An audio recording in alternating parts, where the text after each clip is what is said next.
Hey guys, this is another episode of Aspiring for More, and today in the studio we have Jake Swan. He is a photographer based in Erie, Pennsylvania. He's also an Erie native, and what this main podcast is about is talking how he got from just a hobby to a full-time career in photography. That's what he's doing for his main gig, and I know there's a lot of people out there who want to do this in any business, really. If you have a passion or a hobby that you're looking to expand to a more sustainable job or lifestyle, these are going to be the questions I'm asking him on how he did it in the specific industry of photography. I mean, awesome guy to talk to, great conversation. He has some really good points on just different things with reaching out, working for free, and all of the above. Please stay tuned. We're going to have some awesome conversation about his favorite failure, but that's at the end, so you got to stay tuned for that. So thank you guys for tuning in today, and I will see you in the main content. So Jake, thanks for coming to the studio today. I'm really excited about this podcast. Tell us a little bit about yourself for the people listening who may not know who you are. I am a photographer in Erie, Pennsylvania. I've born and raised, so I'm not coming from anywhere else. But my photography, I don't know, do you want just a brief? Yeah, we'll do a brief thing just to kind of establish who you are, and then we'll kind of go into more of a backstory where you are now. Yeah. Okay. Yeah. So I'm a photographer working in Erie Pa from Erie Pa. I've been doing it for quite a few years now, and that's kind of just it. I most recently got a studio and kind of just been branching out even more recently. So it's kind of an exciting time right now for me. Now, you say you're from Erie, PA. Did you ever leave and come back, or you've been here since the start? I've been here since the start, yeah. Because I've noticed a lot of people in Erie that are natives, that's usually their story, is oh yeah, I was here and then I moved to Pittsburgh and then I was I really like Erie, let's come back. So it's nice. I mean, even though I'm not from Erie, I don't know why I did air quotes, I'm not from Erie, but but I'm kind of. Yeah, I'm now from Erie. No, I was never from Erie. But it's cool to see someone who is in Erie, stuck in Erie, and is now kind of seeing Erie change a little bit. Yeah. But let's go back to young Jake and talk about how you got interested in photography. If we really want to dig deep, we want to dig deep? Okay. It started back in 2008. So that's 11 years ago when I was in middle school, high school, kind of, or no, it was I guess a freshman in high school. Okay. And that's when I really started trying to do photography, just as a hobby and expression, artistic expression, because of various different, people online. I found from YouTube, this one YouTuber that I liked did some photography, and I went to his Flickr page, and then I was like, oh, I should make a Flickr. So I made a Flickr, and it kind of blossomed from there. Started out using a camcorder that my parents had, and I just took stills on it. So it was really bad quality. It was like 2 megapixels, and it was terrible. But I was mainly focusing on the concept. It's is it what I'm trying to express? Is it what I'm trying to show? Even though the quality is terrible. So I went from there, and then I wrote up this whole, because I didn't have a job really. I was I can't do the math on that. I was 13, 14. So I had a little bit in a savings account, and I made up this proposal essentially to my parents. I was like, can I take out, I think it was $150 or something like that, to buy this point and shoot camera that was way better than the camcorder I was working with. So that was my first camera in the endeavor of doing photography. So I had that, and then from there it kind of just kept blossoming. I'd explore more on Flickr and different websites and stuff, and I was oh, I should try doing this, and I would just kind of try mimicking other people's stuff, and then that kind of led me to my own ideas on different concepts, not necessarily what I'm doing today, but from there, then getting my first DSLR, I tried taking pictures of people more, and then I actually took a real brief course at the art museum, the Erie Art Museum. Yeah. It used to be taught by Art Becker. I don't know if you've ever met him. No. He lives in Florida now. Gotcha. But he's an interesting dude. But He's cool, and what I appreciate about that class was it was basically just to get you out of shooting like automatic Oh, mode. yeah. You know, it was like getting you in touch with like the exposure triangle and just like the basics of a camera. So it wasn't like this is how you take a photograph. It was like this is how you use your camera, basically. Yeah.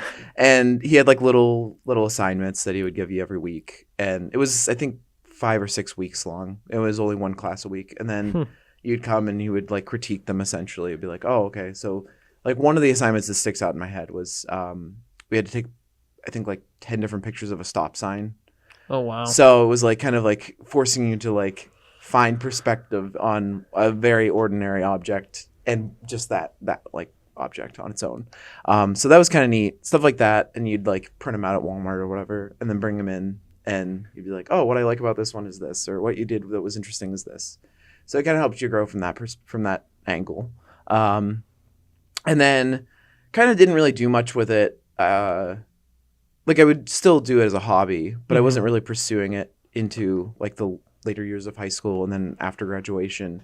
And then I had a friend that was like, you should really try doing this for like a living. And I was apprehensive about it just because I didn't, even still at that point, I wasn't like really keen on taking pictures of people. And it's hard to make money doing photography if you're not taking pictures of people, like weddings and stuff like that. So, but he put me in touch with and I don't know if you want me to go into this now, but like he put me in touch with a already established photographer, kind of based out of the Cleveland area. And he let me work with him as like a assistant / second shooter kind of a thing. And what was really amazing about that opportunity was he let me use the photos that I took on any wedding that I went with him for a portfolio. Oh, wow. Yeah. So, I mean, without that opportunity, I don't know, it would have been tough for sure. And I recognize that. So I'm very grateful for it. But being able to have a portfolio without ever like, I don't know how to say it like as delicately, but like putting like risk on a couple, you know, that like book with me. I've never shot a wedding, or I have very little experience. Like, so that was really nice to have that as like I've shot a wedding, but not like totally. So it was like kind of this I know thing. what you mean. Yeah. Now, kind of going back a little bit in the story, talking about you were talking about your class that you took. Other than that, did you do much else in the way of like taking courses, classes, or is it a lot like of it formal just training? Yeah. No. It was a lot of trial and error. And even like after the class, there was like plenty of stuff that I didn't really pick up on. Well, what was kind of neat was like, and this is not me trying to like be like I'm a visionary or anything like that, but like what was cool was, I mean, there wasn't as many like young people in the classes. It was kind of like older people that happened to buy like a nice camera and wanted to use it on vacation, right? And they're like, I don't know how to use this thing, and so they like saw a class at the Art Museum that was like, I don't know, $70 or something like that, and they're like, oh, sounds like a good deal. So it was kind of like I was trying for the art end of it, and everybody else was like just the informative side. Just teach me how to use my camera. Yeah, so I kind of got to like experiment with stuff even in that class, and that was neat seeing an established photographer that's been around for years like actually be interested in my work. So. And in my background is with my sister. She was for a while. She did like wedding photography, like wedding photography as a business, and she also didn't take any like formal classes and stuff. Cool. And I think that's one of the really cool things about photography is that almost like the point, like the cost of entry is just a camera and having an eye for it almost. And I see like, and one of the things I wanted to ask you was, what do you think the benefits are to formal training, if any? That's a good question. And from like the limited amount of formal training that I've had, I think that it's neat for like the informative side of it because of like things that you might just not even stumble upon, you know, even from like reading your manual for your camera, you might not get that sort of thing. But this day and age, I think there's so much with like online resources, you know, whether it's like stuff that's been around for years, but like forums and stuff like that, or like Flickr. They had like on Flickr, they had communities that would be for specific things, like long exposure group, you know, and they would have like cool long exposures people do. And if you're really like a nice person, you would leave like details in the description, like, oh, this is how I set this up. And then they'd have the EXIF data on the side. So it's like, oh, they shot it. This is a 30-second exposure at f 5.6 or I don't know what I'm saying, but Yeah, you know yeah. what I mean, like f5.6 and ISO 200, you know, and so you got like an idea. It's like, okay, so that's how they pulled this off. I think I could mimic those settings in my situation to get the same product. But I don't know, honestly, and I don't mean to badmouth formal training because I've met plenty of photographers that have gone to school for it and are amazing. But like, I think there are times where it limits you a little bit. I almost think that it's an unspoken thing that you need to break the rules. Yeah. But like some people take it formal training too literally, take it too constrainingly, if that's even a word. And so like that's I guess what I would say about formal training. But yeah. Yeah, and not and again, like not to like bash anyone who's going through formal training for this, but I had a friend who was a violinist and he went to school for music. Yeah. And his quote to me was, people that go to like a 4-year degree for music are the people who aren't that talented at doing music. And I kind of see that like transcend a lot in the creative. Like if you need to do a 4-year program on how to take a picture of something, you don't have the you stuff. You don't know how to take a picture of something. To go take a picture of something. That's true. And I was just curious, like from an actual, because like I dabble in it, but like an actual photographer's perspective, if it's like, no, like you should really know like the basics of photography. Because I feel like a lot of it's just like a creative expression. Yeah, I think that's just it. I think, and I was actually just talking to a lady in the same building as me, Sarah Moody, and we were talking about this, like how some people get like hung up on the process of stuff, and it's like, no, you didn't, you did it the wrong way, like or you did it too fast, like there's no way you could have produced something meaningful in an hour or whatever. You know, she was kind of like more talking about like painting and stuff like that. But I think the same thing happens in the community of like with photography as well, where people think like, oh, you shot this on a $300 lens and with no extra lighting and stuff like that, and it's like, yeah, but is the photo compelling? Like, do you feel some attachment to the image that is before you? If the answer is yes, then it did its job. Then it like that's the point.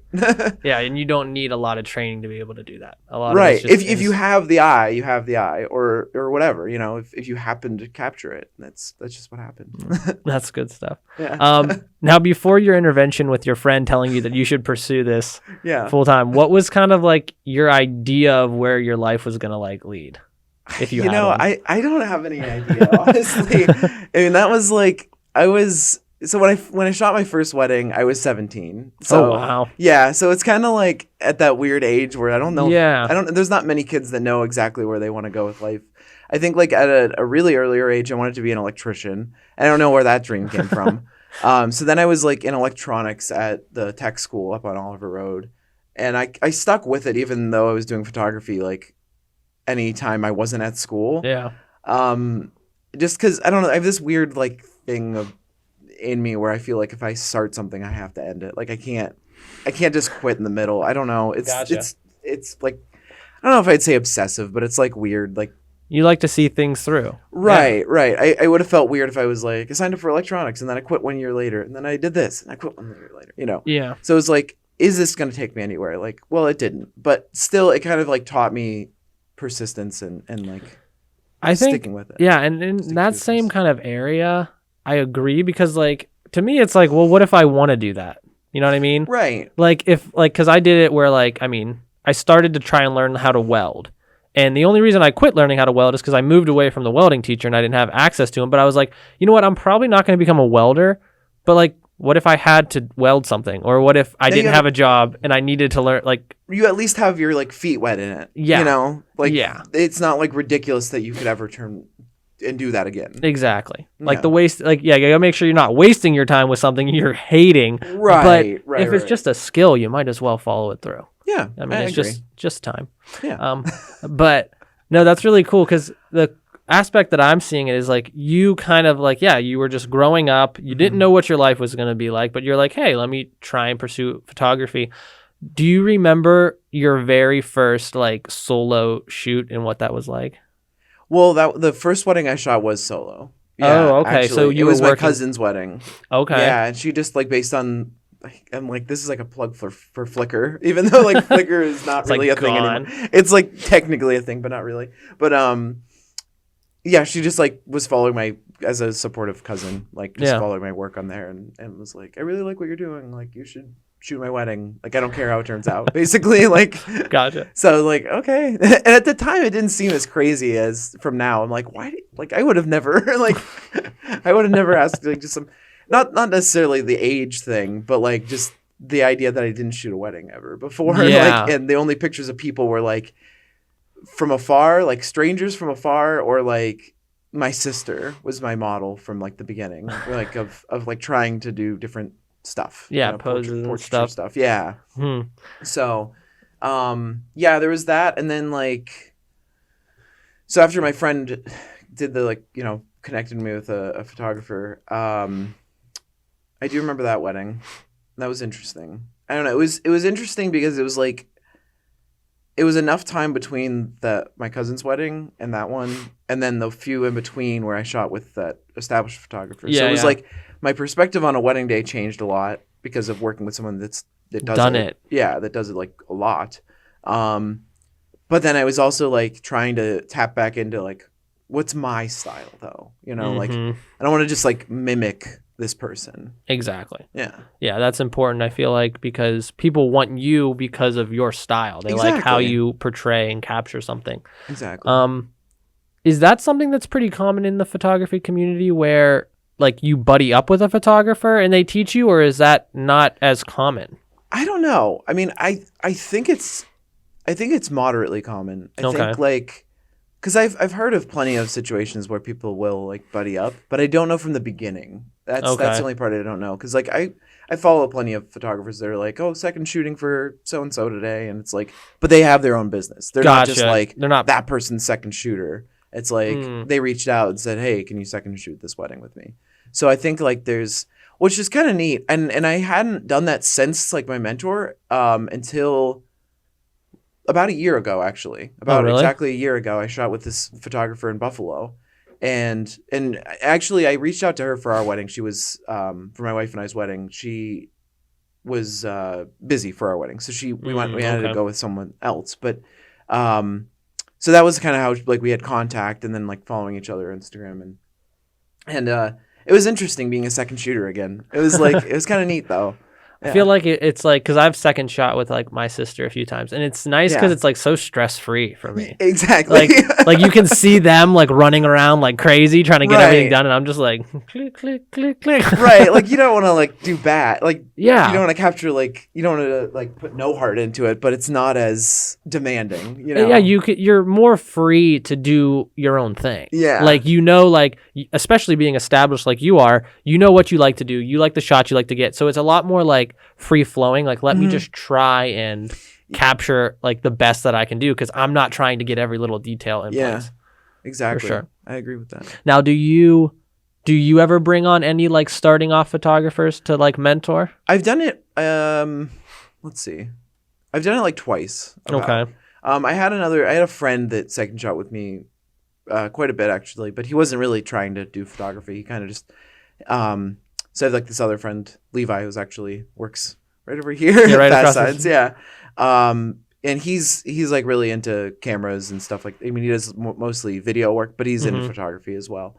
So then we have this other friend that isn't really, but like because of us, he like knows enough that when I didn't have my wife as my second shooter, it was like, hey, Robert, you want to come to a wedding? Like, I need you for about a half hour during the ceremony when I can't be in two places at once. Yeah. And like from there on out, it's like whatever you get that's cool is, extra basically. Yeah. So like, don't worry about it. But like, if you want to come, for sure. But going back to your original question, I had this one kid that he had a really big interest in photography, but kind of didn't know what he wanted to do with it. And so I was like, well, if you want to come to a wedding with me, and so he came a few times. But yeah, I mean, he's definitely talented in it. He's got a pretty good eye for it. Gotcha. He has a firm grip on like the technical side of it for sure. Gotcha. But yeah, I don't know. I would be willing to. Yeah, it's kind of tough anymore. Like I said, I have my wife as a second shooter, so it's like I'm not really looking for it as much. Yeah. But But don't know. that does seem like, I feel like one of the biggest hurdles in like the whole topic of this is getting off the ground as a photographer, is like landing that first not family client. And maybe it is working with family, but let's say for some reason you don't have a family and you're like looking for that first client. Yeah. Like how do you portray like, hey, this is what I do without having anything to show them of what you do? Yeah. You know what I mean? I think that really you just have to pursue all friends and family. Like not in a weird way, not like in constantly bringing it up, but like think of an idea, think of something you want to shoot, and then present it to a friend or family. Like, oh, I want to do like a mock wedding, you know, like a styled shoot sort of a thing. And then have them, you know, if you have like even in your house, say, or you know, like your backyard, you set up a table and make it look like it's a head table at a wedding, and you like do some poses on your lawn with the trees in the background and stuff, like, you know, like anything like that.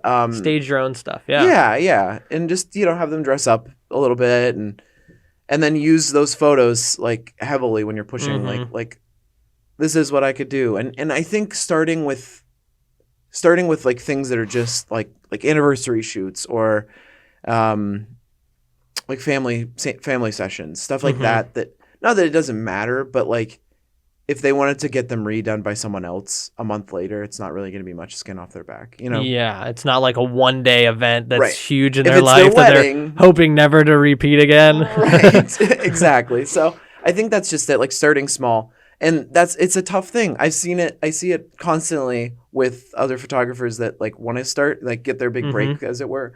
That they want that like instant gratification, like, oh, I want to shoot a wedding so bad. I want to shoot a wedding. And then they book a wedding and they're like, I don't know what I'm doing. And then they feel nervous. And it's like, if you start small, you're not going to feel as nervous once you get to that point. And it's not going to be a big risk to a potential client. Exactly. Now, the only other thing other than like having someone to help you or building small is the idea of like working for free for people. So like I'll shoot your wedding for free. Yeah. But I know there's a lot of like back and forth in like pretty much every industry on whether you should offer your services for free to like kind of get your exposure and name out. What are your thoughts on that kind of stuff? So going back to my mentor, actually it's some advice that he gave me that I didn't fully appreciate from the beginning, that I now am like really understanding more. I mean, I did a few years ago too, but like even now, like starting to kind of bump into it more, is you start with the client, or no, sorry, you end with the client you started with. You know, you end where you started. And if you start out free, it's going to be so hard to get out of free. Okay. So you start at half the average rate. That's going to be pretty tough too, to start raising your prices to a livable expense, you know, a livable wage. And so I think like, although when you're just starting out, you shouldn't charge like top dollar, you know, $2-3 grand for a wedding, you know. I think the free is tough. I think free otherwise, like other than like that starting small stuff, like I think that should be free. You know, if you're doing like just anniversary pictures or something like that for a friend or family, and you're like, this is going to help me out with my business, that absolutely should be free. Yeah. Because you're like just using them as a model, essentially. So I think you do all that stuff for free, but you don't advertise that it's free. Don't say like, oh, I'm looking for people, free photos, blah, blah, blah. You know, under the table. Right. Never let them see you sweat is kind of like a big mantra of mine, and fake it till you make it. You know, fake it till you make it. If you keep like posting on social media and your website and stuff like that, and it's like, oh, okay, they're like doing a lot of gigs. So then people are like, this person, I can put faith in their work. I can put faith in their ability.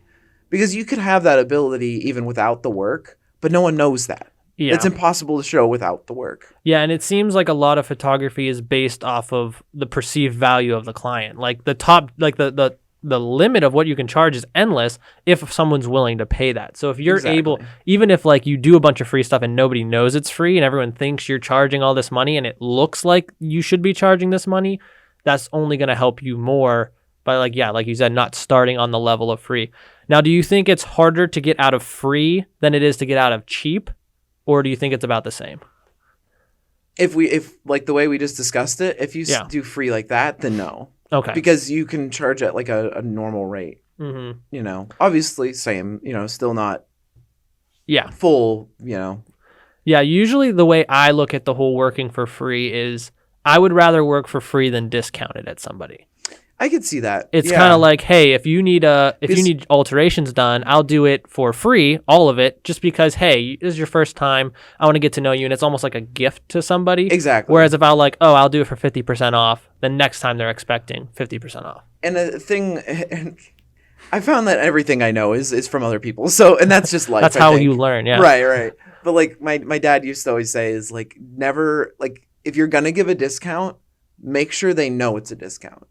Because if you don't, they're not going to have any appreciation for that. So say, I'm just going to use like a random number, but like say you want to charge $500 for something and you're going to give it to them for half off, you need to tell them like, this is what I usually charge, $500, but for you, $250. Yeah. And then they see like, oh wow, this is like a big favor. But like, I think again, like you said, it's kind of easier to, because it cheapens it, and especially if you don't tell them, then it really cheapens it because it's like, oh, this is all this is ever worth. Like, exactly. They don't see that. And I think the reason why I think free is the way to go, especially like in the photography world, is because nowadays everyone's a photographer. Yeah. So it's kind of hard to like break through the noise. So to me, and this is kind of something, again, I try and do with my own stuff, is if I can do as much like promotional stuff that's not going to like hurt me financially that I can, it kind of helps me get noticed so that I can be at the point to be like, okay, well, for like the past year, I've been doing second shooting for free. I've been doing anniversaries, family gigs. I've been doing all this stuff for free. Got a lot of engagement. Now I'm ready. I'm going to charge because I have that notoriety at this point. I totally agree. And one last thing for that is like, I just thought of an example of that it happened to me was I didn't tell them that it was a discount. I just said like, this is how much I want to charge you, you know? And it was a like very close friend. And he thought that was just my going rate. And then he was like, oh, hey, I referred you to someone. And I told him that you charge this much, and I showed them your work and stuff. And it was like, what? Like, that was like way lower than what I charged, you know? But like, but you need to be upfront because it's not their fault. They think like, oh, this is what he charges, so I'm gonna do it. He thinks he's helping me out, So it's not like a diss on him, but like, that's like a cautionary tale of why you do let people know like, this is a discount. Like, I'm doing you a favor in this. You know, so for sure. Anyway, no, because I have that same thing. It's like I'll give someone a discount. I'll be like, hey, this is a discount because either this is the first time you've come to me, like it's a first time discount, doesn't happen again, or hey, it's free, because people don't expect you to always provide something for free. That's true. Free kind of just speaks for itself. Yeah, it's like, hey, this is free. I don't normally do everything for free, but I will for you this time. Yeah. But going away from free and talking about money, if you feel comfortable, how do you like decide what you're going to charge, because it's worth what it's worth, right? That is a tough situation. How do you define like, oh, this is what I'm worth? You know, honestly, I still struggle with that. Yeah. I mean, I've kind of got to a place where I try to keep it around the same amount, but which I still do, like for the sake of like engagement with like the potential client. Like if someone emails me like, oh, okay, wedding's the easiest example. They want me for their wedding on this day at this venue, blah, blah, blah. So I'll ask for as much detail as I can get. Like how many guests are going to be there approximately? How many people are in the wedding party? Are you interested in an engagement session as well? And try to get kind of like a fuller idea of it. And then kind of think like, okay, what is my time worth? What is the effort that's going to go into this? Because even if it's a full day of shooting, 2 weddings can be drastically different in level of work and effort. Because it's like, oh, well, we don't have a wedding party. There's only going to be 50 people there. And, we don't need an engagement session. And then this couple's like, we have 10 people on each side. There's going to be 400 guests. So you're going to be around, like running around shooting candids of like all 400 of these guests. And taking pictures of the full wedding party is going to be a challenge. So like there's all that work. Then editing. And editing, And then you're spending like days on end editing this wedding that you shot like 5,000 photos at or whatever. So taking all that into account, I think, is important. That's kind of just like going back to my mentor. Like that was kind of the way he did things. Okay. And I really like strongly agreed with that. I think there's a different rule of thought in like general and like the average wedding photographer.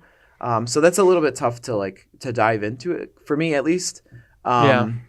But I think like I would recommend that even if people are like, oh, these are my set prices. Like this package, this package, this package. This is what you get. You get Okay. 8 hours of coverage, 10 hours, 12 hours, and an album, 2 albums, and this one you Gotcha. get a canvas print with your album, or Mhm. whatever, like stuff like that. I think people focus on the product more than the actual work. And Okay. and like as a photographer, that's what it is. Like in a very like I don't know, this might be philosophical, but like a photo is, and I've heard this, like this isn't my own thought, like this was a quote from someone, but like it's time and light, Mhm.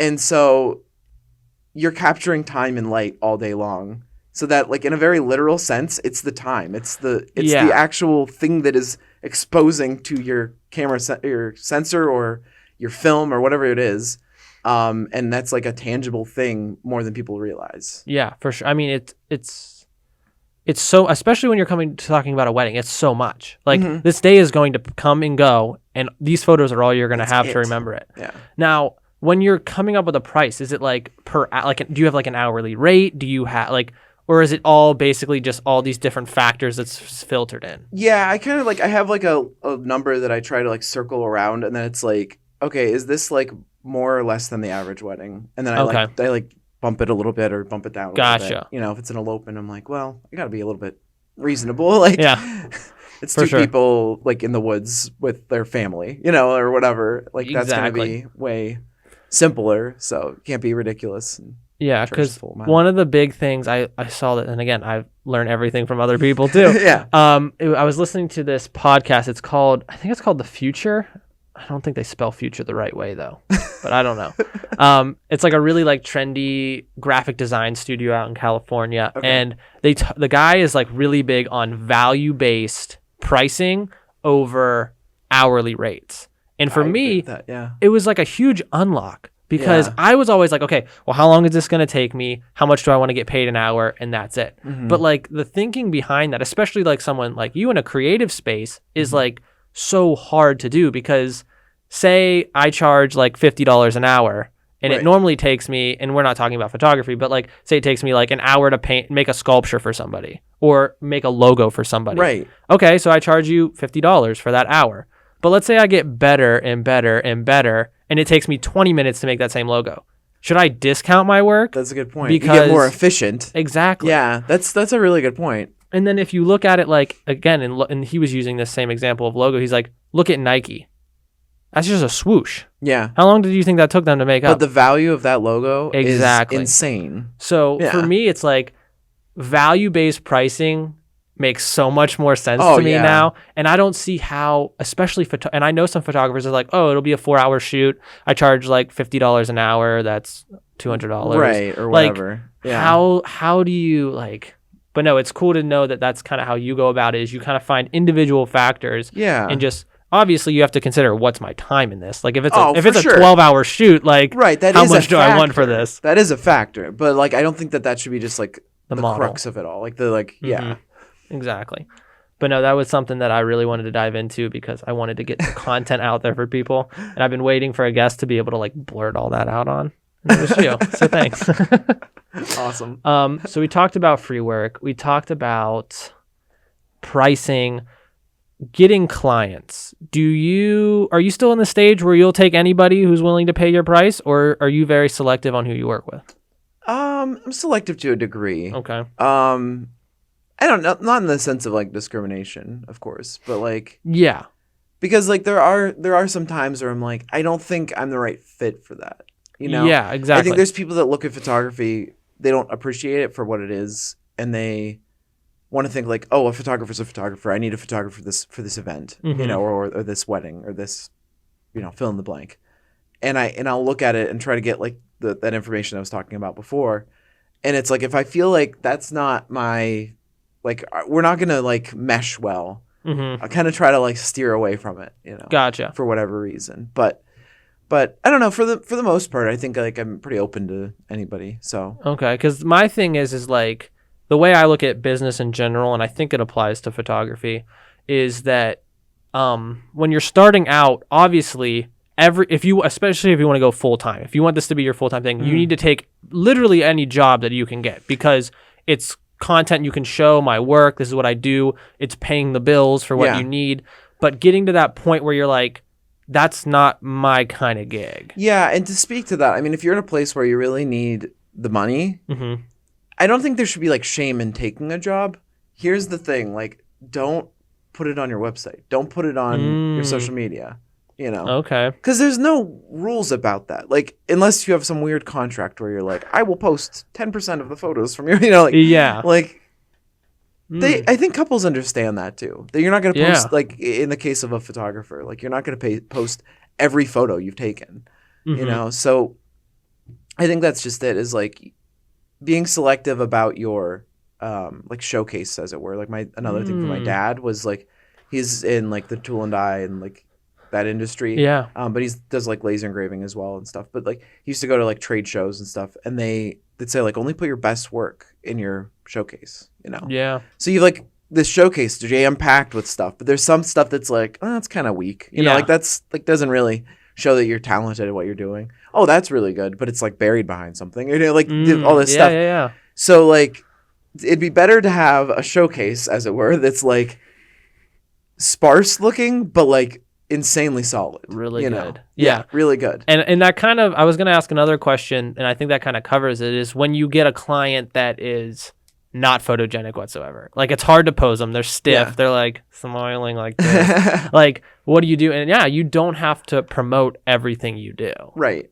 Yeah. No, that's. I mean, for like Instagram, I try to find like at least an image from most what I do that I can post. But even then, there's still times where like I'm like, I don't like, I'm still proud of it, and I think like the couple will still be happy with it, or the client will be still be happy with it. But like I'm not dropping the quality, but I'm not thinking like this really sells my brand, you know. Yeah, and you should be working towards, I think, in your business to be getting to the point where you have high-end ideal customers for all of your work. Exactly. Where like everything is that way, but you can't get there right off the bat. It takes a little bit of time. to like think about clothing, they sell clothing in all, you know, different styles and shapes and sizes and everything, but they usually have like one set of, you know, like a modeling team or like whatever it is to sell that, or the way that it's styled, you know.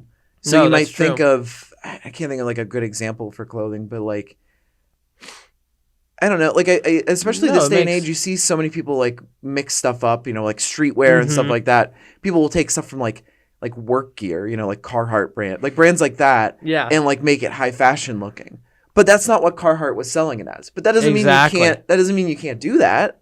You know, and also, or like I've seen videos where women will buy men's jeans and like refashion them and have like this different silhouette, you know, and it's kind of cool. But like that's not how they were originally marketed, obviously, you know. For sure. But yeah, and it's like, because there's things at the shop that I'll sell to somebody that I'm like, I would never wear that. Yeah, it looks good on you. I'm not saying you look like trash, but I wouldn't wear it. So I don't need to take a picture of him and say, hey, I styled this guy, right? Because I don't want to try and style other people like that. But if he's happy, then that's good, and he's not going to refer you in the sense of like, this is what he did for me, and this is what he only does. Like he'll be like, hey, he set me up, and I liked it. Yeah, go to this guy. I really felt confident about the style that I came away with. You know, so that's kind of like.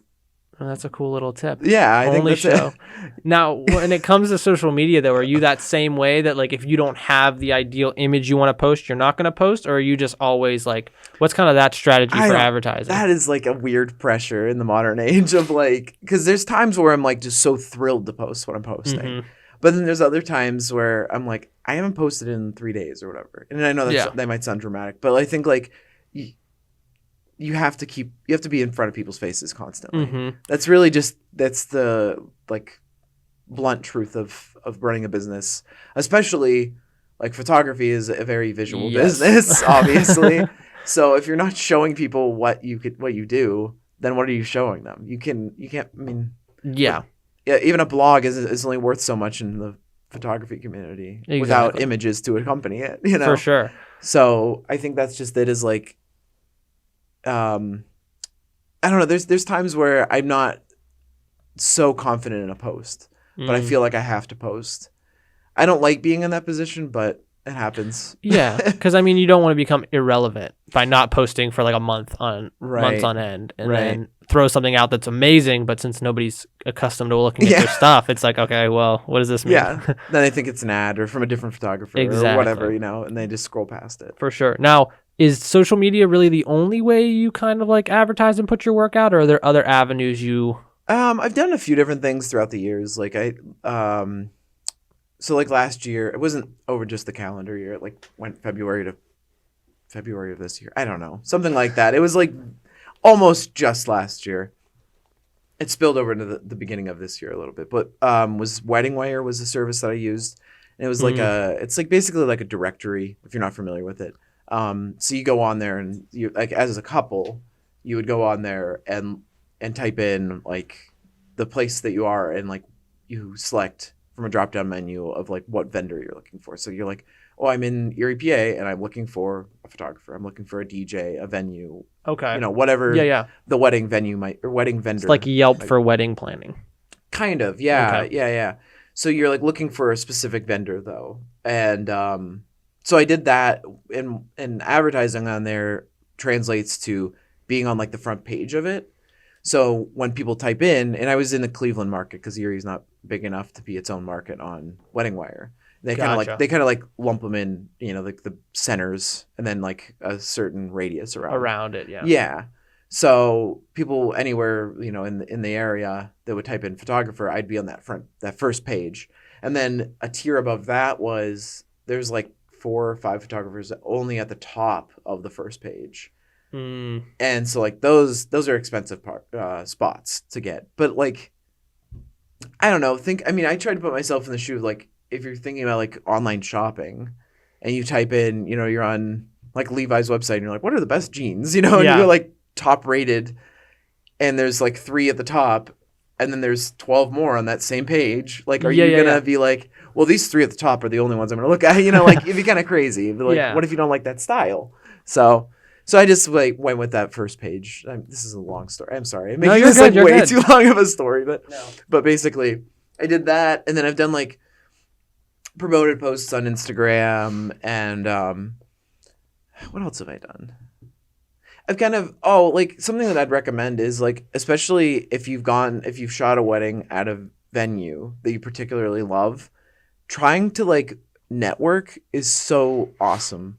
Venues are, I think, the best networking for a photographer. Okay. Because venues are like that's where the wedding, or that's where the couple starts, is at the venue. If they don't have a place that they're getting married, what are they going to do, So they start there, and then like they'll have, even if they don't have a wedding planner that they hire, the person that like the owner or whoever is like managing the venue usually gives them like a folder or something that's like, oh, these are vendors local we've worked with, And usually that translates to like caterers and cakes and stuff like that are specific to the venue, but it's spilling over into photographers and like DJs. I would think like that's probably a big part of it too. But it's spilling over into photographers and dress. I can't think of the word. Dress shops. Dress shops. Yeah, stuff like that.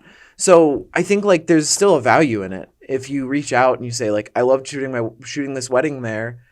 I have some photos that I would like to share with you if you want them for your website or social media. And also like, do you have a preferred vendors list? How do I go about getting on that list? Because I would love to work at your venue again. I would love the opportunity. And if I'm put in front of other clients of yours, maybe that we can work together again. So. For sure. And also I just want to clarify, I'm on my phone, not because I'm not interested in what you're saying, but I'm getting people messaging me like questions. He's lying. He's playing Angry Birds. I can see his screen. Okay, just keep talking, whatever. But something else, kind of going back to the marketing side, is when it comes to social media, and Instagram in particular, I think is so huge for photographers, is the type of content you post. I think having a wide variety of things, because like you post different things about yourself, about what you're doing, your work. You did those Mobile Mondays, which I think you need to start back up again because I loved those. Yes. But like, how do you go about like figuring out what I should post? Because just posting your work, like, oh, I took a picture of this, I took a picture of that, can get really boring for just someone who's just following your work. Yeah. So I'm sorry. So you're saying like, So how do you determine what you want to put on that's not just Oh, like a wedding shot? that you yeah, took? that is tough. I like try to keep it. I try to keep that variety in there because I don't know. I'm constantly like looking at other people's stuff Yeah. and trying to use that in a positive light, not in the way of like comparing, but Mhm. just like this is what's working for them. This is what's not working for them. Or I feel like some connection to this body of work, but I don't this one. Like what and then identifying what that is. What is the Okay. connection there? So like if it's variety, like I've noticed, then that's what I try to instill into my feed, as it were. Yeah. And So by like variety, you mean multiple pictures of one thing or just multiple different areas like kind family of different portraits, areas. weddings? Yeah, I think Okay. you shouldn't spread yourself too thin. Okay. And that goes back to like don't post it. Like if it wasn't really like your thing, and like you're saying with like a client that might not be something you wanted to style, but you do it anyway, like you're not Mhm. going to post it on social media. So like because that's what you said was very true, is like that will draw that sort of a client again. So if Yes. you post like, for example, I did like a really random one-off thing, was like photos at a karate place, which it was still like a cool opportunity and whatever. It like I had money at the end of the day, like so like I took the gig, but like I posted zero photos from that because I'm like I'm not really going for like sports photography. Or Yeah. I'm not going for like that variety of it. And even when I was shooting it, I was still trying to approach it from like a different angle that, Mhm. which I don't know, it kind of made it fun because it was like capturing something different, but with like through my own artistic vision. For sure. But yeah, like I just think like keep a variety, but not too much of a variety because then Gotcha. people are like, what is their direction? Yes. I mean, there are people that are very much so hyper focused in their photography or whatever it might be, Mhm. in styling or in graphic design or whatever, like hyper focused in like, oh, I like to do logos for clothing brands or, like something very specific. Mhm. Which I think that's awesome. If you can fill your whole like portfolio being like one thing that you want to do, that's amazing. Okay. And I think like you should do it, but it's tough. It's tough to do For sure. that. And two, like you want to be open. Yeah. And I think like even subconsciously people see that like, oh, okay, so they photograph a lot of weddings, but Mm. they're showing me family photos. They're showing me senior portraits. So that means if I said, I want you to shoot I can't think of a good example, but like I want to shoot you to shoot my anniversary party. They probably would do that, Yeah, I don't yeah. see them posting pictures of an anniversary party, but like it's probably in their wheelhouse, like, or they would Mhm. be open to it, For sure. you know. Now, along the same lines, writing a caption. How much time do you put into that? And do you think it Writing matters? a caption. I think it does matter. I think stories, I hated stories at first. I love stories. Instagram stories is like one of the best features of Instagram because it's like super engagement oriented. Mm. And like, I think that you need to be, and I'm saying this from a genuine perspective. Like, I'm not thinking like, oh, for the sake of business, got to get that money. But like, you need to be like friends with your following. Cause like they said, like Yes. when they hit that follow button and you're a photographer, you're not a friend to start with. They're saying like, oh, I like your work so much. I want to see it in my everyday life. Yeah. And so now it's like bridging that gap of like, why do I care about it though? It's not just like, oh, you take good pictures. It's got to be more than that. It's got to be like, Yes. oh, and he's a nice guy, or he's funny, or he's, whatever. Mm-hmm. And again, not to like spread it too thin. Don't like only do personal stuff. Like, but like every so often doing something weird. Like, I don't know, like every so often I'll post like, what's your favorite song lately? Oh, yeah. Just random things. Yeah. Or like, what's your favorite color? Like stupid stuff that might seem like, what does this have to do with anything? But like, you're getting that engagement. And now it's like, more about your audience, which is very valuable. If they're into like, for example, music, if they're into like moodier stuff or like peppier stuff or like that probably translates to their visual preferences. So now like, don't post that moody black and white. Post this bright and cheerful photo of a little kid in flowers. Like, Yeah. that's gonna they're gonna love that. You're And again, collecting data on them. it's not about the likes. It's not about the money. It's about like making that connection with other people. And that's why I started doing photography, is because like I felt the connection And then being able to photograph people is like the next level of connection. Mm-hmm. You know, it's not just like I took this picture and then someone else saw my picture and we had a connection. It's like we're collaborating in this situation. Yeah, I don't know. And you're creating the memory for people. Exactly. Like everyone's always like, oh, these are memories that will last forever, but they won't. Your memory is going to fade at some point. Right. The photo isn't going to last. Is always going to last. Yeah, you're always going to have look the same. Yeah. And you're capturing that for people. Like you're in like. Most of the time you have a photographer for the happiest times, but even sometimes the sad times of your life, like that's when you want a photographer. That's when people are like, oh, can you come take pictures of this because I want this documented. Yeah. And being able to have that. Yeah. Yeah. I think that's I totally huge. agree. But yeah, anyway, captions I think are important. I'm sorry, I strayed away from it, but I think captions are important.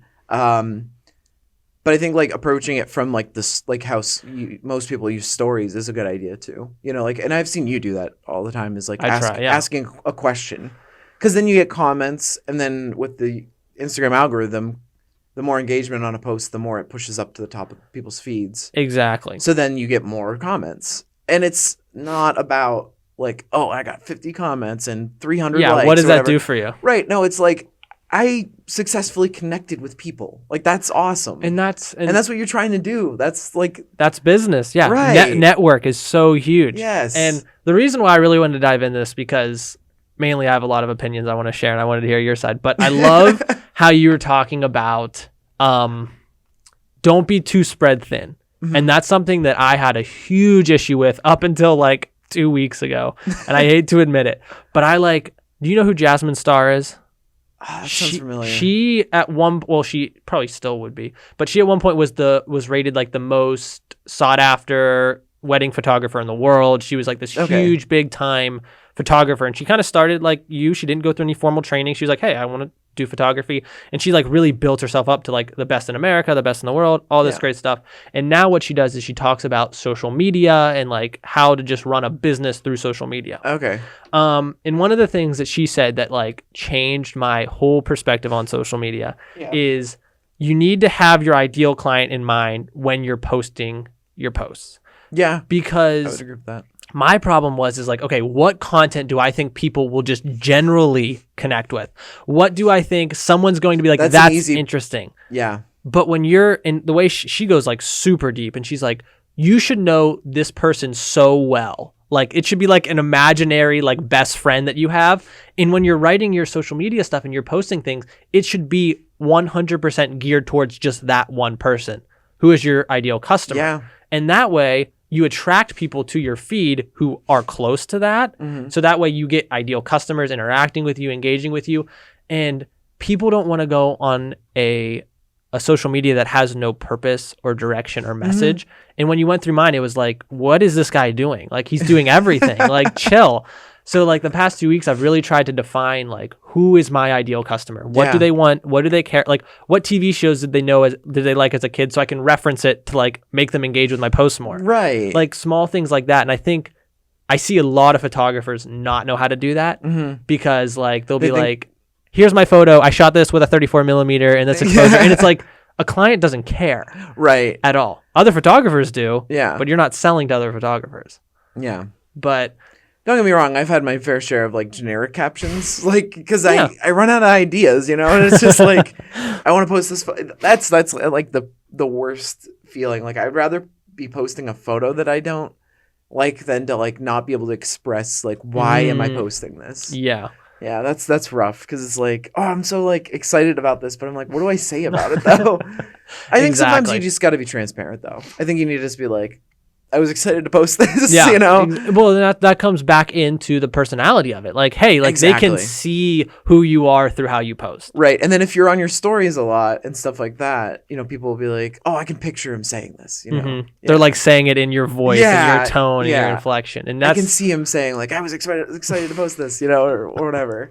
Actually having a connection in a like hypothetical way. I don't know. But no, that's how you do it because when someone feels that connected to you through a platform, how much more willing are they to hire you for their event than some guy that's like shot this picture of this deer on the side of the hill with this kind of Canon lens and like cool, nice picture of a deer. Right. Like, and then the next one's about a kid, like a birth set, like someone giving birth, and the next one is like a bar mitzvah, like, and it's right. like, okay, Yeah. why do I Like, want okay. you? But if you're posting consistent, like, hey, this is a cool wedding I did. Hey, this is me. What are your thoughts? And you're compelling people.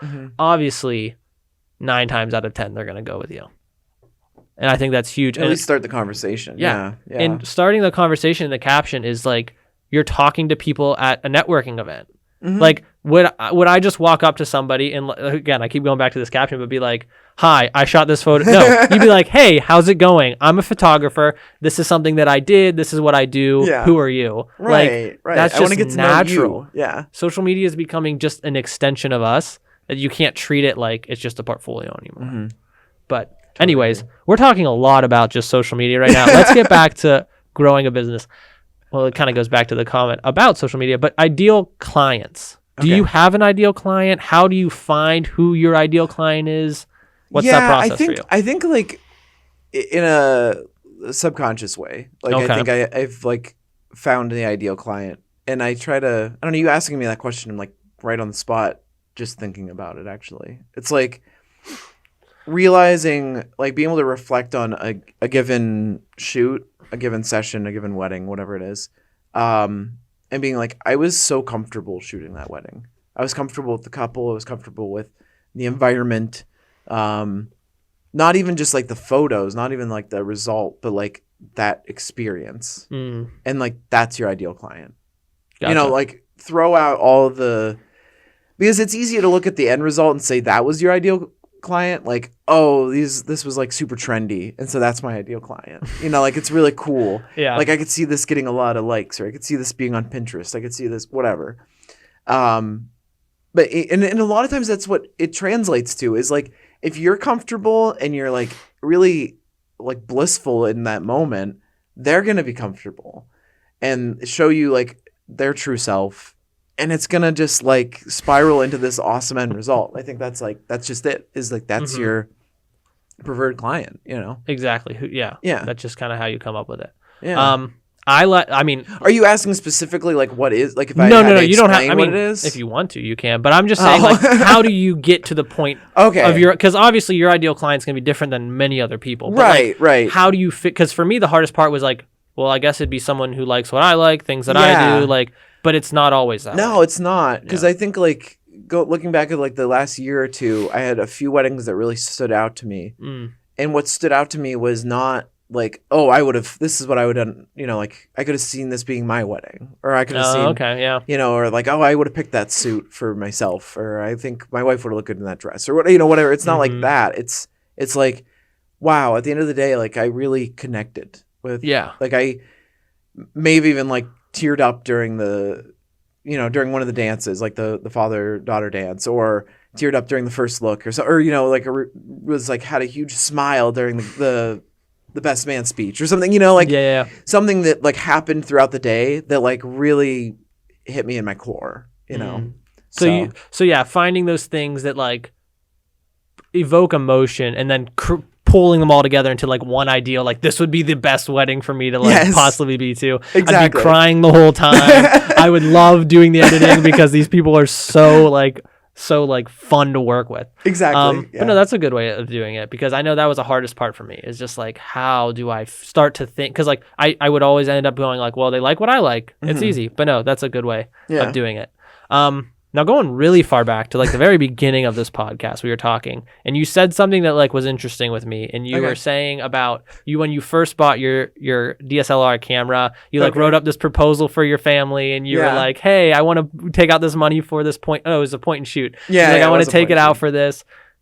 Is that just like your personality, where you're like very structured and like proposals and deals, and how is that? I tend to like overthink everything in my life, so I think that was more of the idea there, where it was like, okay, I want this camera, but I'm not going to just be like, can I have this camera, mom and dad? Yeah. Or like, if they're like, well, we can't afford to buy that for you. And then I would be like, just take it out of my savings. Or, you know, like, I didn't want to be like nonchalant about it. It was just like, no, like this is like important to me. And so I need to like show that it's important to me. So how do I show that it's important to me? And then I'm like, this is how I show it. And like, so it's not even like, oh, that was the way I was raised. You need to like show. Yeah, but it's your personality. But it's more just like, like this is how I'm expressing that I actually appreciate it. so I think like, and we talked about this a little bit. You dropped by my studio. Is like, and I don't know, maybe it was with someone else. No, I think it was with you. That I like everything else that I've up until this point, I've kind of like thought it 6 steps past where I am, and I'm like, is this a logical move? So like the studio, I was trying to finally take a leap, where I'm like, let's see what happens, you know, or like with the point and shoot thing. I was like, no, this makes sense. Like I have the money in my savings account and it could lead to different things and, you know, et cetera. Yeah. You know, it's not going to deplete any money that I have as a 13, 14-year-old or whatever it was, you know, it's not like the end of the world. But yeah, like that's kind of how I've approached pretty much everything else too. You know, I think the easiest example is like a monetary thing, you know, like buying a piece of equipment or whatever. But even like, I guess this kind of comes back to money too, but like even when I quit my day job, because like, I don't know, and I didn't really touch on this when you said like, what would you do with your life otherwise? It's like, I was working at a bank, just that like, at first I was kind of like, oh yeah, it's not a bad place to work. And then I like started really like getting interested in the financial, you know, I don't know what you would call that, like financial arena. institute. I don't know, like institution. Whatever it is, like in that field. And like actually the friend that got me in touch with the established photographer, he's in like the financial world. And so like I kind of was interested in what he does for a living, and I'm like, maybe I could do that, you know. And it was kind of neat. But then I just like was like, no, I don't know, my heart isn't in that. You know, my heart wasn't in electronics. And I think like that's just it. It's cliche, but like the follow your heart thing, I think to a degree, you know, there's like an asterisk there. Follow your heart, but like, does it make sense to follow your heart? Like, because like the heart does some dumb things sometimes, to be blunt. You know? There was a guy that Mike Rowe. Do you know who Mike Rowe is? He did like the TV show Dirty Jobs. Yeah. I love his philosophy on this because he's always like, people are like, follow your heart, follow your passion. And yes, you should, if there's an opportunity for you to follow your passion. Because like the American Idol was the greatest example of not following your passion all the time. Because there were some people on there that were trash. Yeah. But their whole family was like, follow your passion, live your dream. That's like, a good example. But no, that guy could have been a very talented like pianist, but he's trying to sing. Or that guy could have been really good at financial planning for people, and he should have done that. Yeah. So like follow the opportunity, and if there's an opportunity in line with your passion, then go for that opportunity first. That's true. It's kind of like the idea. And I think finding like it's easy to think you know what your passion is. Like going back to like the teacher at the art museum, Art Becker. He gave the example of that he wasn't always doing photography. That wasn't where he started. He started with painting. Oh, wow. And he had a teacher that was like, you're not good at this art. Like you're not that blunt. Yeah. Yeah. It's like, you're not a painter. He's like, your eye for composition is incredible. And that's when he like said, you should try out photography. Wow. And now he's been doing it for decades and has shot for like legit brands and stuff like that. Wow. You know, and like sells his prints for good money. You know, so I think like that's just it. Is like don't always go with what you think is your passion right away. Like figure out what is it about that specific thing that makes you feel passionate. For sure, you know, because so like even like you give the example of like singing versus like playing. Like they could be an experienced or an amazing pianist, but like maybe it's just like they love music and they think the most accessible way is singing. Because when you think of if you ask people in the street like, name a musician, they're going to name a singer, you know, most times. Yeah. You know, name a musical artist, they're going to name a singer. Yeah. So people think that like whatever's on the surface level, like that's my passion, you know? And I think photography is one of those that's kind of like towards the surface level because everybody has a camera on their phone. You know, cameras are very accessible in this day and age. Yeah. But that doesn't necessarily mean that it's not your deepest passion, but like, is it like, okay, so something in the visual world, you know, but then is it painting? Is it videography? Is it this? Is it that? You know, for sure. There's a lot of ways that it can be expressed. Yeah. So. And maybe photography is your number one, like, you know, that's your passion, but you suck at it. Yeah. Then don't do it. Like you're going to just be climbing uphill your entire life and you're not going to get anywhere just because like, and I mean, if you make enough where you can get by and you're happy, then go for it. Whatever. Like, who cares? If you're happy doing it and you don't need to make a huge living off it, do it. Yeah. But if you're looking to like do something as like a profession or a career and you're really looking to grow, go in the areas where you're most talented. Mhm. And usually, if you are truly talented at it, you will grow a passion around it. Mhm. Like if you're good at it, passion's going to come from it. That's true. But kind of going to that whole switch when you left your day job, because I know I don't know how much time you have, but I do want to just talk a little bit about what that was like making that leap. What were some things you did? How did you set yourself up for it? Or did you just quit? I'm doing photography. No, because like there was a few times, so like I kind of got frustrated towards the end of working at a bank, with things that like conflicted with photography. Was scheduling basically. That was like the biggest thing because it was so rigid. It was like, this is your schedule. This is your schedule. This is your schedule. You know, and it was like, I couldn't really, because I was a part-time employee, I couldn't really like get a lot of vacation time. And then like everything had to be vacation time. It couldn't be like, can you just not schedule me for next Tuesday or whatever it is, you know? They're like, no, we can't do that. You have to ask off for the day and we'll give it off to you. But then you run out of days to take off, you know? So it was frustrating to say the least. And I had an opportunity, which this is gonna sound ridiculous, but I promise this is a true story. I have this family friend that's a pilot. That's not what he does anymore, but he was back in back in his day. He was a commercial pilot, so he still has his pilot license. He had a plane, and he was like, he called me one day, and he's like, Jake, I'm in Colorado. He's like, it's beautiful here. It's like, I want some nice quality photos of like the mountains here. He's like, if I set everything up, you go to the Erie airport, and I'll have a guy meet you and fly you to Colorado right now, like tonight. Would you bring your camera equipment and take photos for me? Because he was like fishing and doing all kinds of like outdoor stuff, and he wanted like photos of that. And I was like, that would be amazing. I work though, like I have to work, so as of right now, I'm not free to do it, but I'll call and try to, figure out. He's like, give me the number. I'll talk to them. So he talked to my boss. Then I call and kind of like plead to my boss, and they just like couldn't make it work for me. And I was like livid. I was so upset. My heart just sank. It was like, I like just like rehashing that makes me frustrated in the moment. I mean, fast forward a year from then, I actually kind of got to relive it.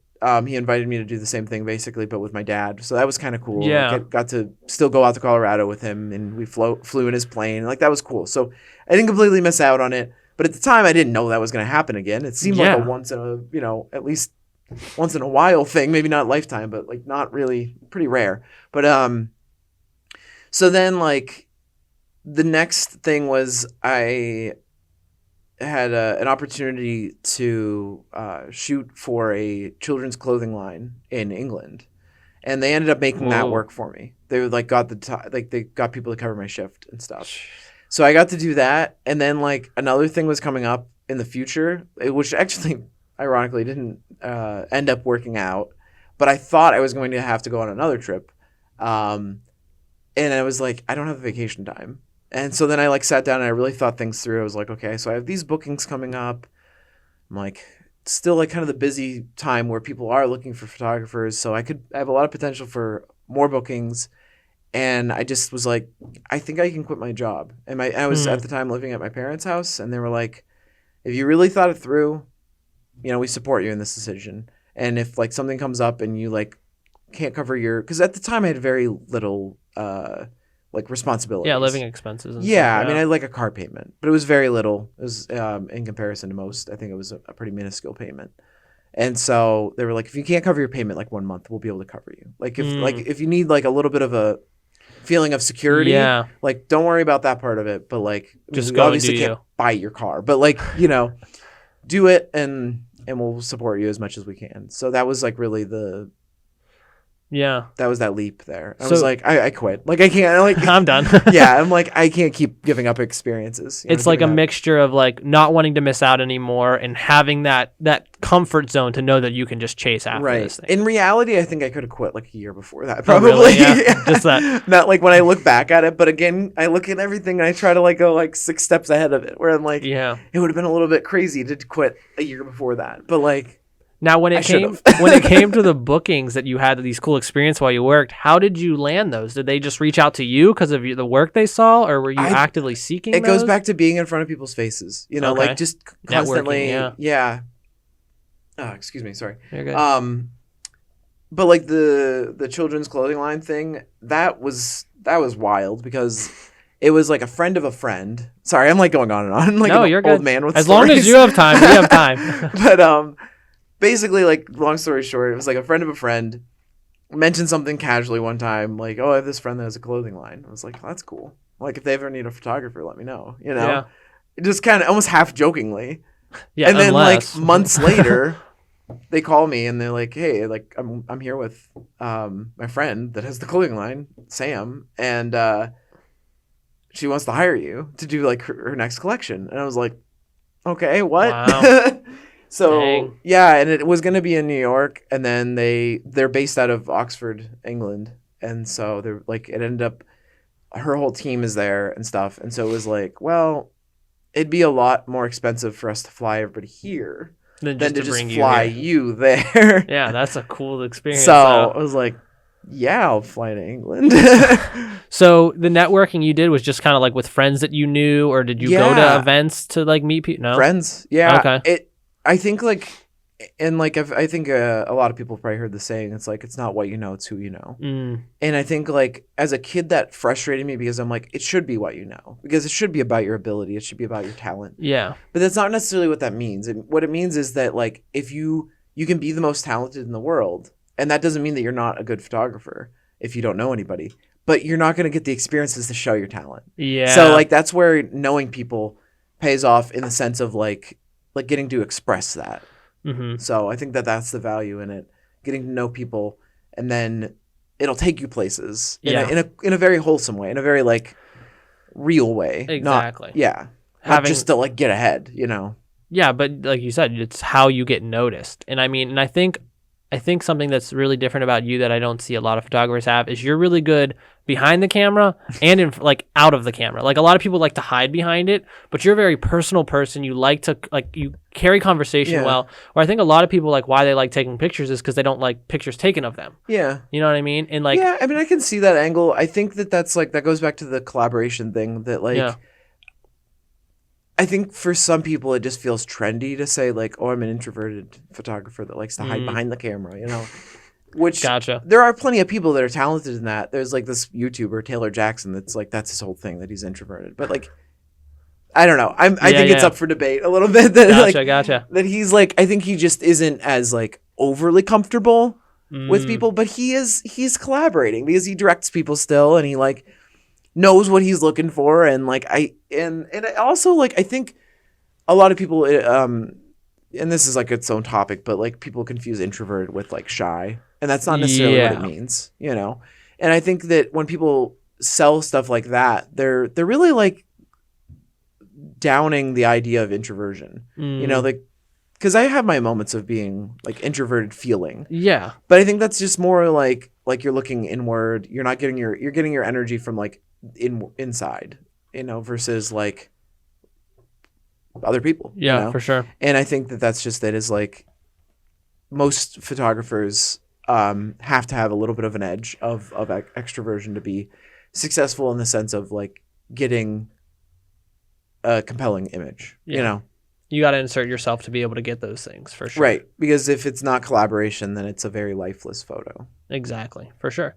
Now, when you were telling your story about being flown out to Colorado, it like struck like some like memories of mine. And before before like recently when I started doing all this stuff, I used to work at Chick-fil-A part-time of my other job. So I was working like all day, all night. And but not Sundays. Yeah, not Sundays. Actually, it was really nice because both places were off Sunday, so I had Sunday off. Oh man, you had a solid day off. That's good. But there was the main reason that I was compelled to quit was I believe it was last winter. The Trans-Siberian Orchestra came to town, and they were performing at the Erie Insurance Arena, and they called our store, and they're like, "Our pianist, his jacket doesn't fit.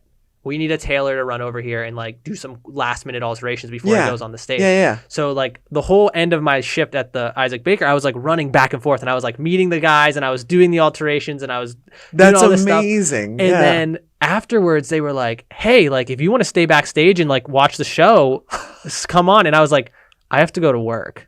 And I had to drive and work at Chick-fil-A the entire night. And I was like, so upset Oh, that I had this man. opportunity to like hang out with the entire like crew of the Trans-Siberian Orchestra, and I was like, That hurts. and I knew there was no one that was gonna cover. It was like last minute, right before I got in my car, and I was like, That hurts. I can't keep working 2 jobs and think that I'm gonna be able to get somewhere if I don't have time to make time for experiences. You gotta put the time in. But that was like the catalyst, and I don't know if the people at Chick-fil-A know that. Well, that's why I quit. But I was like, I can't let another opportunity, because like right now where I work at Isaac Baker, if I had that opportunity, my boss would be like, yeah, go, you can do it. That's like, that's cool. That's a good place to be. Yeah. So real quick, ending the podcast, what are some tips you would give someone in that same position where they're in a job, they might not feel as confident to where like they can just leave and do this full time? What are some what would advice you would give people in that same position? That's a good question. I think you need to just keep it's building. It's all like small steps. It's never going to be an overnight thing. And if you look at a photographer and think that it was an overnight thing, chances are it wasn't. Unless they're like, who was it? David Beckham's son or something that was it David Beckham? I don't know. There was some high profile celebrity that his son shot at 16 years old, shot some ridiculous clothing lines. Yeah. Summer, what's the word? Yeah, clothing line. Yeah. Summer. Anyway, sorry. Yeah. I don't know. I can't think of the word there. Yeah, I'm trying to think of what that would be. Their summer collection. Collection is the word I was looking for. I'm sorry. No, anyway, unless you're in some insane situation like that, it's not gonna happen overnight. Mm-hmm. And so small steps. And when you get to that step that is it might seem like more of a leap, you might have to just take the leap. And it's tough. You have to if you don't believe in yourself, no one else is going to. Gotcha. And I know that's cliche, and I know people have probably said it a million times, but you've got to sell yourself on yourself before you can ever sell it to someone else. Exactly. And if that's not happening, then I would say don't quit your job yet. If you're not in that place yet, then don't. But if you're no, I believe in myself, and I think that I've produced a solid enough portfolio. I feel comfortable with networking, branching out to other people when I'm shooting, when I'm not shooting, and all that. And I think that that's just it. It's you have to be confident, and that's just it. Yeah. Once you know that you think you can do it, that's a good time to start going towards it. Right. No, that's pretty solid. And last thing before we give you plugs, what is your favorite failure in the industry? That I've had? Yes. Personally? Oh, man. That is a good question. I like that one, but I don't I can't think off the top of my head. I'm sure I'll think of something amazing later. We'll put text in at the end of the show what your favorite failure is. Wait, let me think for a second. No, take your time. I mean, I can always edit any awkward silence. That's true. That's true. Favorite failure that I've had. I think I don't know if this is necessarily what you're looking for, but I think I've had formidable experiences that ended up being kind of a failure. Was this one wedding that I was booked to do, and I did the engagement photos, and everything was seemed fine, and I hadn't received payment yet for the full deposit. And so I contacted the couple, and I tried to just be friendly. It was via email, so which is already tough. You can't really convey emotion much in text. So I was hey, just reaching out, making sure the check wasn't lost in the mail, etc. Or if you didn't send it yet, no worries. Just wanted a friendly reminder. And that really rubbed them the wrong way for some reason. And I had the groom call me, and was my my wife, not at the time, but you know what I mean? The bride, felt really uncomfortable with your email, blah, blah, blah. And just went on and on about this. And it was a really weird experience. It felt surreal. And they ended up canceling my service. They they were just we don't, and even after I tried talking down, I was oh, I didn't mean it like that. And they were just okay, well, maybe she's just stressed out. So I thought it was all fine. And then they were you know what? She can't get over it, and so I think we're gonna have to just move on. But that's weird. Yeah, it was very weird, and I think stuff like that does happen. You can't expect it to not happen.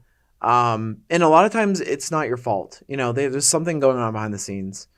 And so you can't take it out on yourself. But what I did learn is that you can't be like too friendly, you know? Okay. And I think like I've seen memes about it recently. Like there was one about like exclamation points in emails where it's like where do I not put an exclamation point? Because I don't want to seem like a psycho and have exclamation points on everything, but I don't want to have no exclamation points and make people think that I'm not excited about this, you know? Yeah. Like, so like I think like that's key in this day and age, as it were, like this the little That like fine balance, buzzword, you know, buzz phrase, but is like having exclamation points, having smile faces, emojis. Like don't think. I think like there was starting out, I was like, that's unprofessional. Like you can't put a smiley face in an email, you know. You monster. Right. So I think that like that's like a failure that I had was like not being myself. Okay. Putting on like a front, like oh, I'm gonna be this professional version of myself. And there should be a level of professionalism, of course, but like don't go too extreme with it. Yeah. You know. And so like it's good. Yeah, put the smile faces in your emails. if that you're the smile face type of person, but no, right, I like that. Right, true. Yeah. If that's not you, then don't do it. But like, it doesn't hurt. It's exactly. Not, no one's gonna be personal. Like, ew, why'd they put a smile face? Yeah. We're gonna cancel the service because we feel uncomfortable. Right. With your Don't put a face. winky face. Now might you get some different engagement with that. Right. But no, thanks. That was a great one. I was like, it was fun. It was worth waiting for sure. So some ways people can get in contact with you, see your work, talk to you, lay it out there for them. MySpace. Yeah. MySpace. Okay. Yeah. Friendster. And, Flickr. Yeah. I have a website and an Instagram, and like those are my main things. I technically have a Facebook. So my website is just jakeswanphotos.com. Pretty easy to the point. And my Instagram handle is the same as Jake Swan Photos. And then I think that's how you get to my Facebook too. Like I said, I technically have a Facebook, but it's basically just like my Instagram pushed to another platform. We'll have to work on that. Is Facebook the way to go? Well, no, I believe really solely that like you shouldn't just push things to different platforms. Yeah, because it should be its own original post. Well, it can be the same post just at like staggered times because it looks like you're just pulling a conversation from Instagram to Facebook, and people on Facebook can feel that and they're like, why am I going to engage? Yeah. So even if you just post it natively on Facebook at a different time, I think people get so much more engagement. But anyways. Wow, I learned so much. But yeah, so that's it. Like my website, my Instagram are like the main thing. Okay. Yeah, and they can reach out there. I mean, I respond to pretty much anything, like email. I have a contact form on my website that like goes directly to my email. So it's like a really handy resource, and it puts like it's got the spots for your name and contact info and then a message. So it's like real like straightforward, but like comprehensive enough that I can get back in touch with you. And then Instagram, I mean, I respond to direct messages even on there. So okay, cool. That's awesome. Yeah, and once they get to your website and Instagram, they can probably find you on other places if they need to. Yeah, I mean, that's really just the main thing. I don't know. There are other things I would like to work on. Not without diving into it too much. Like even Pinterest, I think would be kind of cool to get a little bit more into. I think people are sleeping on Pinterest. That's for sure. I think so too. Yeah, that's the next move. You heard it here first. We are predicting Pinterest's rise. Pinterest renaissance, but for a different reason. It's not. Yeah. We have our own reasons for Pinterest. Yeah. But no, thank you for your time. Hour and 23 minutes. Wow. This camera is already out of film. That's how long we've been going. Wow. But film. I just said film. I don't think that's the right word to use. I mean, storage. I don't know. Thank you so much for coming, and thank you everyone for listening. There you have it, guys. That is the story of Jake in a nutshell. I mean, we have been friends pretty early on in me being here in Erie, Pennsylvania, so I just really enjoyed this time talking with him. Hopefully you noticed how natural the conversation kind of took on, but if you guys have anything else you'd want to add or talk to him at, please reach out to him on his social media or website that he laid out for you guys. Also, big thanks again to Cam for the great studios that they provide here in downtown Erie. Definitely check them out if you're interested in stuff like this. And guys, if you're looking to get in touch with me, email, social media, you know how to get in touch with me, I should say. That's Lewis A. Geramita, I believe, is the social media, and Erie's podcast at gmail.com. love to hear from you or talk with you here in the future. So thank you guys for listening again, and I will see you next time.